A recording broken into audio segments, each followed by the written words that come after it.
you mentioned Bill Gates. How did you actually come to know Bill Gates? It came about because Meg Greenfield, who was the editor of the editorial page of the Post, called me in the late 1980s, and she said, Warren, I've always loved the Pacific Northwest. She'd grown up there. And she said, I want to know whether I have enough money to be able to afford to buy a house, kind of a vacation type house on Bainbridge Island near Seattle. And I said, Meg, anybody that calls and asks me whether they got enough money does have enough money. So ones that don't call that don't have it. So she bought the house.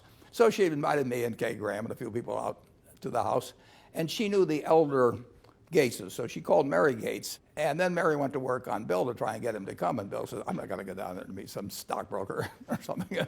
And Mary was a very firm type and said, you're coming. And he said, I'm not coming. And finally they started negotiating hours. And she said 4 hours. And he said 1 hour. And this went back and forth. And he came down. And when we met, we talked for about 11 hours straight without being interrupted. Wow. Yeah. So that was the beginning of the relationship. Yeah, we hit it off. But you never bought any of his shares, or you just never really... I bought 100 shares just to keep track of what this young kid was doing. Okay.